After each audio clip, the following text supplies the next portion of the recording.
My name is Winsome. I wasn't prepared for this, but Lord, have your way, and Lord, be glorified. If I share all my story, we could be here for hours. So let me see the bits that glorify God. So to start, I'm just going to start. So I was a heroin and a crack addict for 11 years. I lost everything. I had 2 children, lost my children. Thank God not to the system, but to their dad. They ended up going to live with their dad. I was in and out of prison. I think it's either 39 or 49 convictions. Prison became my second home. I had given up hope. There's a saying that says, once a drug addict, always a drug addict, and I believe that story. I believe that was the lot for my life. When I first got into drug addiction, I tried at first to get clean, but nothing worked, so I succumbed to it, so I just became good at it. So it was while I was in prison. So I'd been to prison a couple of times, and while I was in prison, they call it like a resettlement team, and the resettlement team had sort of like tried to convince me to go to a Christian rehab, but I didn't want to go to church. I didn't want to become a Christian. My mum was a Christian. My mum went to church, and the people that I had seen in my mum's church had kind of like just put me off. And plus, I didn't want to change. I wanted to do what I wanted to do, how I wanted to do it. So it was while I was in prison, I worked in the prison kitchen. So I did like the food. And to get out of going to work, I used to go to church. And there was a Bible study as well. And there was a lady, and she used to come in and she used to do a Bible study. And I just used to go to Bible study just because it was easier than having to work in the kitchen. And one day she said, would anybody like to give their life to Jesus? And I just found myself standing up. I went into this room and I said a prayer and gave my life to Christ. So at that time, while I was in prison, I used to do things like just shoplift. And so, but because I was a prolific shoplifter, when I went to court, the judge had decided to send my case to Crown Court, if anybody knows what Crown Court is. So because in magistrates' court, they can only give you a limited sentence, but the judge was so fed up of me, he wanted them to give me a longer sentence. So I had gone to court, and the judge sent me to Crown. When I went to Crown, they decided to reserve the court case. The judge who saw me said, okay, I'm going to give you a chance, give you a bail, but if you come back in front of me, you're going to go to prison for 2 years. So he gave me bail. Within a week, I was back in prison. So I knew that when I went to court that I was going to see this judge. So anyway, go back to saying the prayer. Then also there was such a long testimony. Have I got time? Yeah, okay, so to do it justice. So at the same time, I was in prison with a young lady, and I'd done a couple of sentences with her, and she had been in a Christian rehab. It's a recovery home, it's not really a rehab.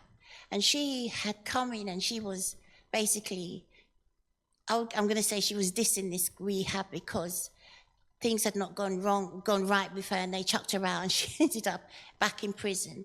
But I don't know why, I only heard the good. So she told me the name of the rehab, she told me the name of the lady, and somehow I sent the lady a letter, and I asked her if she could come to see me. But I didn't hear anything from that. So Next. Yeah, I didn't hear nothing from her. So again, remember I was saying I was going to church. So not only did I go to the Bible study, I also went to the church in prison. And I remember going to church on Sunday, and this organisation, they were actually in the church holding a service. So as I was going out, because they don't let you talk to anybody, so you have to file out when you're coming out of the church service. She was standing at the door, and I said to her, "My name is Winsome. Could you come and see me?" And then left the service, went back to work. So then 2 weeks later, they said that I had a visit. And by that time, I'd written the letter as well. So they said I had a visit. When I went down to the visit, it was a lady, her name was Mandy. And she had come to see me. But she said, I thought she received my letter, but she hadn't. She just said that she remembered my name from when I passed her at the door, so she came and saw me. So I explained the situation that I've had enough. I'm tired, but I'm going back to court. And it's likely that I will receive 2 years in prison. So she said she'll come to court with me. So went to court, it was the same judge. And I truly thought, okay, I'm going to go to prison for 2 years. So what happens is that because I came from the jail, that I was downstairs. When I came upstairs, she was there. The judge, the prosecutor said his piece. Then my lawyer said, okay, there's a lady and the possibility for me to go to rehab. So they allowed her to come up and speak. So when she spoke, then the judge said to probation, "Have you heard of this company before?" And they said no, they've never heard of her. So they sent me back downstairs and said that they're going to need to do some research on this company before they can release me. They sent me back downstairs. I come back up. Probation come back up and they said, "Have you found anything?" They said no. They said they can't find out nothing about this organisation. They don't know about this organisation. So I'm like, oh God, gosh, I'm going to jail. So the judge says to me, "Could you stand up?" And I stand up. And the judge says, I'm going to cry myself. The judge says to me that on this occasion, I am going to give you bail. And he had already bailed me, and I had returned. And he said, if I return, without a shadow of a doubt, he was going to give me 2 years in prison. And here again, not knowing nothing about this organisation, he decided to bail me to this lady. It could have been my auntie. I could have just brought my auntie into court to vouch for me, and he bailed me to the lady. So that was like, for me, that was my first evidence of that God.